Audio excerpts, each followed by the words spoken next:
ஆண் உறுப்பு முன்தோல் அறுவை சிகிச்சை, அதாவது ஃபோர் ஸ்கின் டைட்டனிங்க்கு பண்ற சர்க்கம்சிஷன் அப்படிங்கிற சர்ஜரி.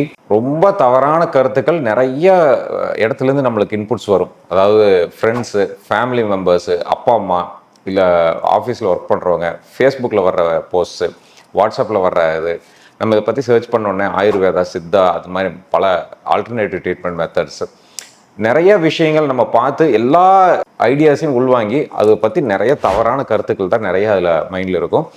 இந்த வீடியோ பதிவில் ரொம்ப நான் சந்தித்த ஒரு 10 டாப் தவறான கருத்துக்கள் என்னென்னலாம் காமனாக எங்களோட பேஷண்ட்ஸ் மைண்டில் இருக்குது, அது சயின்டிஃபிக்காக ஏன் தவறு, அது கரெக்டான இது என்ன அப்படிங்கிறத இந்த வீடியோவில் ஒவ்வொன்றா பார்ப்போம்.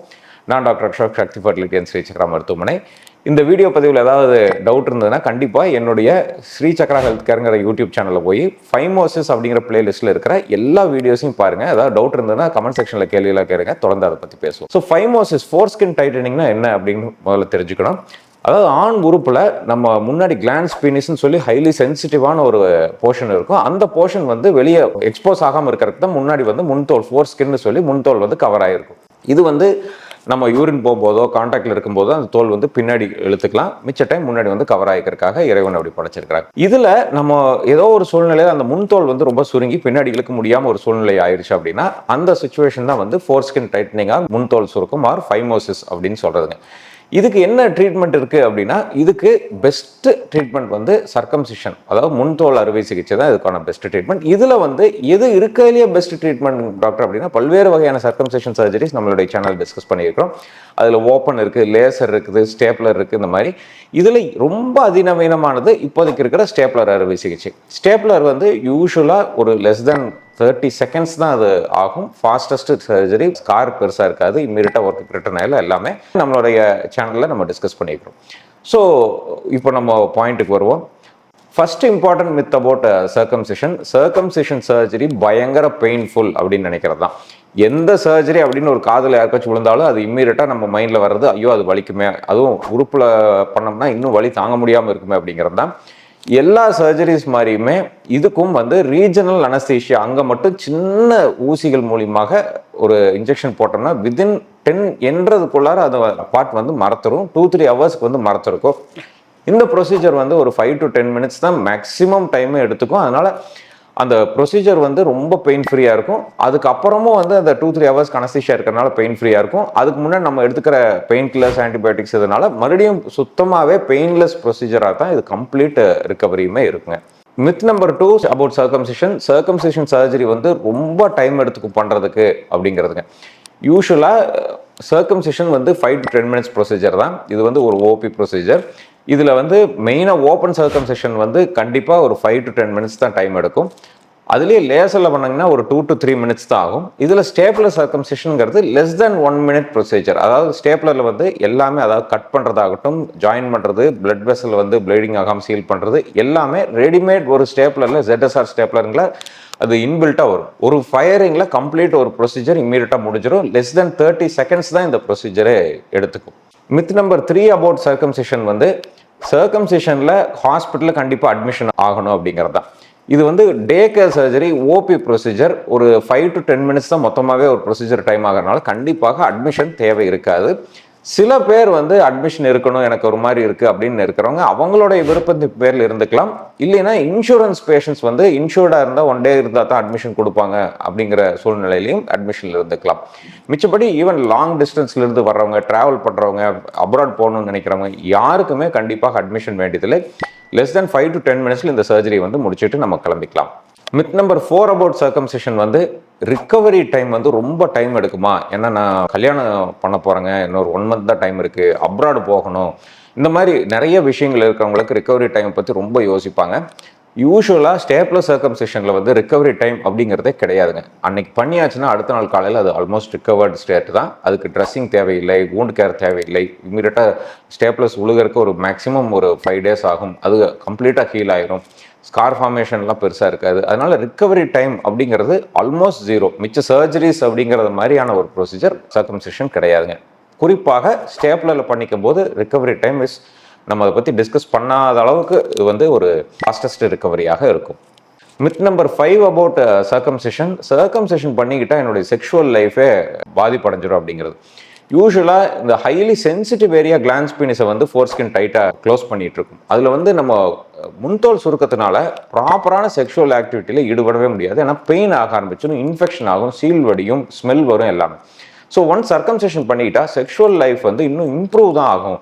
ஏன்னா நல்ல ஒரு சென்சேஷன் வந்து இம்ப்ரூவ் ஆகும், கிளென்லினஸ் ப்ராப்பராக இருக்கும், சென்சிட்டிவிட்டி அதிகமாக இருக்கும். அதனால செக்ஷுவல் லைஃப் இன்னும் முன்னாடி இருக்கிறத விட பெட்டராக தான் இருக்கும். ஆனால் பொதுவாக நினைக்கிறது வந்து ஆண் உறுப்புலன்னு சொல்லி ஒரு ஆப்ரேஷன் பண்ணும்போது அது இம்மீடியட்டாக நம்மளுடைய செக்ஷுவல் லைஃப்பை தான் அது வந்து ரிலேட் பண்ணி நினைப்போம். கண்டிப்பாக அந்த மாதிரி இல்லை. You will always get better with circumcision. Myth number 6 about circumcision, இது வந்து சில்ட்ரனுக்கு தான் பண்ணணும், சின்ன குழந்தைக்கு பண்ணுறதை போய் நம்ம பண்ணால் எப்படி அப்படின்னு நிறைய ஆண்கள் நினைக்கிறது. ஃபைமோசிஸில் 2 விதமான ஃபைமோஸ் இருக்கு. ஒன்று வந்து பிறவியில் ஏற்படுற குழந்தைகளுக்கு உண்டானது, ப்ளஸ் பெரியவங்களுக்கு உண்டானது. சின்ன குழந்தைகளுக்கு மோஸ்ட்லி சர்க்கம்சிஷனே இல்லாமல் அது வந்து ஒரு ஆயின்மெண்ட் மூலியமாகவே அதை கிளியர் பண்ண முடியும். பெரும்பாலும் சர்க்கம்சிஷன் பண்ணிக்கிறவங்க ஜென்ரலாகவே ஒரு பெரியவங்க தான் பண்ணிக்குவாங்க. வயதானவங்களும் நிறைய பேர் பண்ணிக்க வேண்டிய ஒரு சூழ்நிலை இருக்கும். சர்ஜரி அப்படின்னாலே அது பொதுவாக டிசீஸ்க்காக சர்க்கம்சிஷன் பண்ணால் அது அடல்ட்ஸுக்கு தான். இல்லை ப்ரிவென்டிவாக ஒரு ரிலீஜியஸ் ரீசனுக்காகவோ ஒரு கிளென்லினஸ்க்காகவோ ஒரு சயின்டிஃபிக்காக நம்ம நல்லா இருக்கணும் அப்படின்னு நினைக்கிறதுக்காகவோ பண்ணுறவங்க ஒரு அடலசன்ட் ஏஜ் குரூப்பில் ஒரு 10 to 13 இயர்ஸ் ஓல்டரை எல்லா பாய்ஸ்க்கும் பண்ணிக்குவாங்க.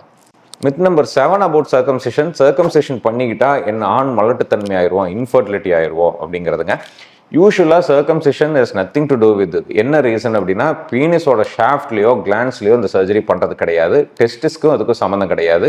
இதனுடைய hormonal activity LH, FSH, testosterone அப்படிங்கிற ஹார்மோனல் ஆக்டிவிட்டி எதுவுமே இதுக்கும் அதுக்கும் சம்மந்தம் இல்லை. முன்னாடி இருக்கிற தோலை நீக்கிறோம், அவ்வளோதான். ஒரு எக்ஸ்ட்ரா ஸ்கின் க்ரோத்தை வந்து ரிமூவ் பண்ணுறது தான் சர்க்கம்சிஷன் அப்படிங்கிறது.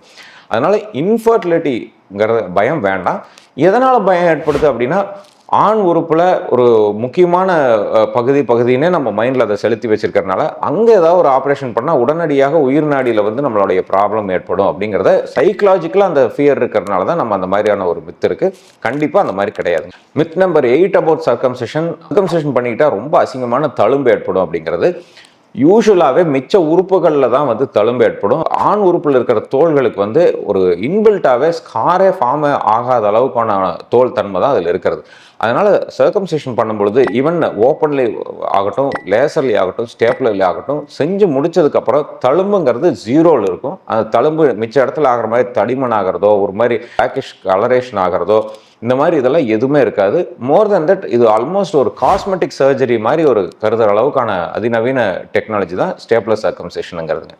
மித் நம்பர் 9 அபவுட் சர்க்கம்சிஷன் ரொம்ப உயிருக்கு ஆபத்தான விஷயம். ஏன்னா உயிர் நாடியில் நம்ம அதை சர்ஜரி பண்ணுறதுனால அப்படின்னு நினைக்கிறது. நம்ம ஆண் உறுப்பு எனி அதர் ஆர்கன் மாதிரி அதுவும் ஒரு ஆர்கன் தான். தமிழில் அதை வந்து உயிர் நாடின்னு சொல்கிறதுனால அதில் ஆப்ரேட் பண்ணால் உயிருக்கு ஆபத்துன்னு நம்ம நினச்சிக்கிறோம். ஸோ அந்த மாதிரி கிடையாது. சர்க்கம்சிஷன் வந்து ஜஸ்ட் சிம்பிளாக சொல்லணும்னா அது வந்து ஒரு எக்ஸ்ட்ரா இருக்கிற அசௌகரியமான ஒரு தோலை வந்து நீக்கி நார்மல் ஸ்டேட்டுக்கு கொண்டு வர்றது தான் சர்க்கம்சிஷன். இதில் உயிருக்கும் அதுக்கும் ஒரு டேஞ்சரஸ் இதுக்கும் சம்மந்தமே கிடையாதுங்க. நம்மளுடைய உறுப்புகள் ஆகட்டும், ஹார்மோன்ஸ் ஆகட்டும், விந்து அணுக்கள் ப்ரொடக்ஷன் ஆகட்டும், செக்ஷுவல் லைஃப் ஆகட்டும், குழந்தை பேர் எடுக்கிறதாகட்டும் எல்லாமே நார்மலாக தான் இருக்கும். So it is not at all dangerous சர்ஜரிங்க. மித் நம்பர் 10 அபவுட் சர்க்கம்சிஷன், நான் இது பண்ணாமல் பேசாமல் வெயிட் பண்ணிகிட்டே இருந்தால் ஆட்டோமேட்டிக்காக சரியாயிரும்னு நிறைய பேர் நினைப்பாங்க.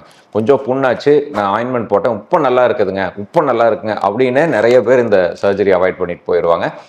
யூஸ்வலாக இந்த சர்க்கம்சிஷன் ஆண்களுக்கு பெரியவங்களுக்கு ஏற்படும் போது பார்த்திங்கன்னா ஏதோ ஒரு மூல காரணத்தினால வரும். ஒரு சுகர்னால் வரலாம், இன்ஃபெக்ஷனால் வரலாம், ஸ்கார் ஃபார்மேஷனால் வரலாம், வெடிப்புகள், பெலனைட்டிஸ், ப்ராஸ்டைட்டிஸ், ஏதோ ஒரு ரீசனால் சர்க்கம்சிஷன் ஒன்ஸ் வந்துருச்சு அப்படின்னா கண்டிப்பாக அது எந்த மெடிசின்னாலையும் அது போகாது. சர்ஜரி மட்டுமே அதுக்குண்டான தீர்வாக இருக்கும். ஸ்டேப்லர் சர்க்கம்சிஷனுங்கிறது சர்ஜரி மாதிரியும் கூட இருக்காது. அது ஒரு 15 minutes ப்ரொசீஜரும் கூட கிடையாது. அதனால் இது அதுவே சரியாயிரும் அப்படிங்கிற ஒரு தவறான எண்ணங்களை வந்து நினைக்க வேண்டாம். ஆயின்மெண்ட்ஸ் போட்டு மெடிசின் போட்டு நம்மளை நாமே வந்து ஒரு பேசிஃபை பண்ணிட்டு இந்த வியாதியோட வாழ்ந்திருக்க வேண்டிய அவசியம் கிடையாது. சர்க்கம்சிஷன் பற்றின நிறைய வீடியோஸ் வந்து நம்மளுடைய யூடியூப் ஸ்ரீ சக்ரா ஹெல்த் கேருங்கிற சேனலில் பிளேலிஸ்ட்டில் ஃபைமோஸுங்கிற பிளேலிஸ்ட்டில் போய் பாருங்கள். மோர் தென் 40-45 வீடியோஸ் இருக்குது. எல்லா டவுட்ஸுமே அதில் கிளியர் ஆகும். ஏதாவது சந்தேகங்கள் இருந்தால் கமெண்ட் செக்ஷனில் கொஸ்டினாக கேளுங்க, தொடர்ந்து அதை பற்றி பேசுவோம். நான் doctor Ashok, Sakthi fertility and Sri Chakra மருத்துவமனை. ஆரோக்கியமான வாழ்க்கை வாழ அன்பு வாழ்த்துக்களுடன் டாக்டர் அசோக்.